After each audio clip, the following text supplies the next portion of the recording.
రాయచోటిలో ఉగ్ర కదలికలపై పోలీసులు దర్యాప్తు ముమ్మరం చేశారు. అబూబకర్ సిద్దిఖీ, మహమ్మద్ అలీ కుటుంబ సభ్యులకు కోర్టు రిమాండ్ విధించింది. మరింత సమాచారం మా ప్రతినిధి మురళిని అడిగి తెలుసుకుందాం. మురళి, నిందితుల రిమాండ్కు సంబంధించిన తాజా వివరాలేంటి? అన్నమయ్య జిల్లా రాయచోటిలో ఉగ్రవాదులు స్థావరాలు ఏర్పాటు చేసుకొని పేలుడు పదార్థాలన్నీ కూడా ఇక్కడి నుంచే తయారు చేస్తున్నారనేటువంటి సమాచారంతో పెద్ద ఎత్తున పోలీసులు కూడా పరిశీలన చేస్తున్నారు. దర్యాప్తును కూడా ముమ్మరం చేస్తున్నారు.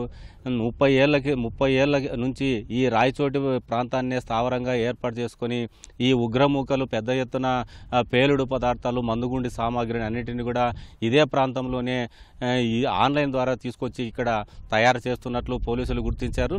1995-99తో పాటు 2011లో తమిళనాడు ప్రాంతంలో పెద్ద ఎత్తున బాంబ్ బ్లాస్ట్ చేసినటువంటి కేసులో ప్రధాన నిందితులుగా ఉన్నటువంటి ఉగ్రవాదులు అబూబకర్ సిద్దిఖీ, అదేవిధంగా మహమ్మద్ అన్సారీ అలీ, వీళ్ళిద్దరు కూడా సోదరులు. వీరిద్దరు కూడా తమిళనాడులో జరిగినటువంటి అనేక బాంబు పేలుళ్ల కేసులతో సంబంధాలు ఉన్నాయి. కొందరిని హత్య చేసినటువంటి కేసుల్లో కూడా ప్రధాన నిందితులు.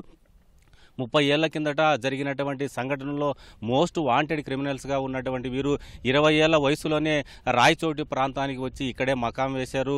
ఇప్పుడు వాళ్ళ వయసు 50 నుంచి 55 సంవత్సరాలు ఉంటుందని కూడా పోలీసులు భావిస్తున్నారు.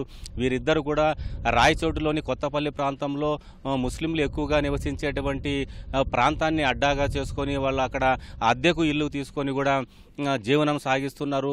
అబూబకర్ సిద్దిఖీ అనేటువంటి వ్యక్తి రాయచోటి మున్సిపల్ ఉర్దూ స్కూల్, దాదాపు 500 మంది విద్యార్థులు ఉన్నటువంటి పాఠశాలకు ఎదురుగానే ఇల్లును తీసుకొని అక్కడ స్థావరాన్ని కూడా ఏర్పాటు చేసుకున్నారు. 2వ అంతస్తులో పేలుడు పదార్థాలన్నీ కూడా తయారు చేసుకుని ఎలక్ట్రికల్ పరికరాలని ఆన్లైన్ ద్వారా తీసుకొని వచ్చి రిమోటు యంత్రాలను అన్నింటిని కూడా అమ్మోనియం నైట్రేట్ అన్నింటిని కూడా ఆన్లైన్ పార్సిల్ ద్వారా తీసుకొని వచ్చి బాంబులు కూడా తయారు చేస్తున్నట్లు పోలీసులు గుర్తించారు. ఇతను సోదరుడు మహమ్మద్ అన్సార్ అలీ కూడా ఓవైపు చీరల వ్యాపారం చేస్తూనే మరోవైపు ఈ ఉగ్రవాద కార్యకలాపాలను కొనసాగిస్తున్నాడు. తెర వెనక ఈ మందుగుండు సామాగ్రిని కూడా తయారు చేస్తున్నాడు అనేది కూడా పోలీసుల భావన. ఇప్పటికే ఐబీ అధికారులు, ఇంటెలిజెన్స్ బ్యూరో అధికారులు తమిళనాడులో జరిగినటువంటి వరుస బాంబు పేలుళ్లకు కుట్ర పన్నినటువంటి కేసులో 3 రోజుల కిందట వీరిద్దరిని కూడా అరెస్ట్ చేసి చెన్నైకి తీసుకెళ్లారు. అయితే ఈ 30 ఏళ్లుగా ఈ ప్రాంతంలో ఉగ్రవాదులు స్థావరాలు ఏర్పాటు చేసుకున్నప్పటికీ పోలీసుల నిఘా పసిగట్టలేకపోయిందనేటువంటి విమర్శలు సర్వత్రా వ్యక్తమవుతున్న నేపథ్యంలో ఐబీ అధికారులు 2 నెలల పాటు రాయచోటిలోనే మకాం వేసి మారువేషాల్లో వీరి ఉగ్రవాదుల కదలికలను పసిగట్టి అత్యంత రహస్యంగా వారిని పక్కా సమాచారంతో పట్టుకొని అరెస్ట్ చేసి చెన్నైకి తీసుకెళ్లారు. ఐబీ అధికారులు వారు అరెస్ట్ చేసిన తర్వాత ఒక్కసారిగా అన్నమయ్య జిల్లా పోలీసులు కూడా అప్రమత్తమయ్యారు. ఈ ఉగ్రవాదులు ఎవరెవరితో సంబంధాలు పెట్టుకున్నారు, ఎక్కడెక్కడ వీరి మూలాలు ఉన్నాయి, ఎంతమందికి శిక్షణ ఇచ్చారు, వీరి ఎక్కడెక్కడ బాంబులు తయారు చేశారు అనే దానిపైన కూడా పూర్తిగా ఆరా తీశారు.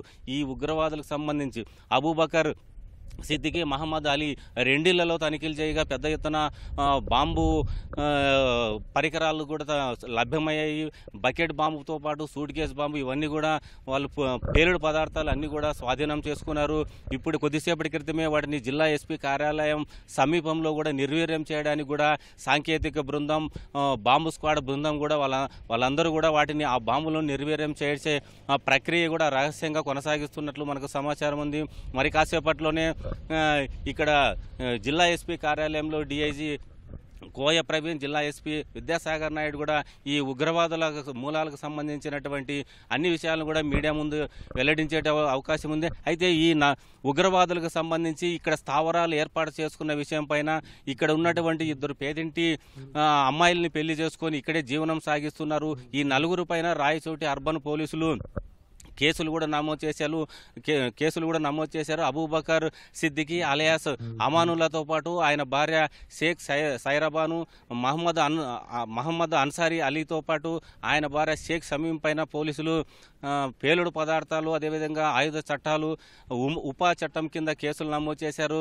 వివిధ కఠినమైనటువంటి చట్టాలను నమోదు చేసి ఇప్పుడు కొద్దిసేపటి క్రితమే ఈ ఇద్దరు ఉగ్రవాదులకు సంబంధించినటువంటి భార్యలు సైరాబాను, షమీములు ఇద్దరిని కూడా అరెస్ట్ చేసి రాయచోటి కోర్టులో హాజరుపరచగా వారిద్దరికీ 14 రోజులు రిమాండ్ విధించడంతో కడప కేంద్ర కారాగారానికి వారి రిమాండ్ నిమిత్తం తరలించారు. అయితే ఈ ఉగ్రవాదులకు సహకరించినటువంటి వ్యక్తులు ఎవరు, వీళ్ళు ఏ ఉగ్రవాద సంస్థకు చెందినవారు, వీళ్ళతో ఉన్నటువంటి సంబంధాలు ఏంటి, వీళ్ళు బాంబులు ఎక్కడెక్కడ తయారు చేసి ఇంతకుముందు ఎక్కడెక్కడ పేల్చారు, ఇప్పుడు ఏ విధంగా తయారు చేస్తున్నారు, వీరికి టెక్నాలజీ ఏ విధంగా ఉంది, ఎవరెవరితో సంబంధాలు ఉన్నాయని అన్నిటిపైన కూడా కూలంకషంగా జిల్లా పోలీస్ యంత్రాంగం దర్యాప్తు చేస్తుంది. కీలకమైనటువంటి ఇప్పుడు ఒక సంచలనం కలిగించేటువంటి విషయం, అబూబకర్ సిద్దికీ ఇంట్లో పెద్ద ఎత్తున సూట్ కేసు బాంబు కూడా లభ్యమైనట్లు మనకు సమాచారం ఉంది. ఆ సూట్ కేసు బాంబును రహస్య ప్రాంతానికి పోలీసులు తీసుకెళ్లి వాటిని నిర్వీర్యం చేసేటువంటి ప్రక్రియ చేస్తున్నారు. ఒకవేళ పొరపాటున ఆ సూట్ కేసును ఓపెన్ చేసినట్లయితే అది పేలిపోయే ప్రమాదం ఉందని కూడా నిపుణులు వ్యక్తం చేస్తున్నారు. దాన్ని అత్యంత పగడ్బందీగా ఏ విధంగా నిర్వీర్యం చేయాలనేటువంటి బృందాన్ని కూడా పోలీస్ శాఖ రప్పించినట్లు మనకు సమాచారం అందుతోంది. అయితే పెద్ద ఎత్తున పేలుడు పదార్థాలు తీసుకురావడానికి వీరి వెనకున్నటువంటి శక్తులెవరు, వీరి ఉగ్రవాదుల ఏ సంస్థకు చెందినవారు అనేది కూడా మరి కాసేపట్లోనే ఈ డీఐజీ కోయ ప్రవీణ్తో పాటు జిల్లా ఎస్పీ విద్యాసాగర్ నాయుడు మీడియా ముందు అనేక విషయాలు కూడా వెల్లడించేటువంటి అవకాశం ఉంది. ఇది అన్నమయ్య జిల్లా ఎస్పీ కార్యాలయం నుంచి తాజా పరిస్థితి. Over to studio. ధన్యవాదాలు మురళి.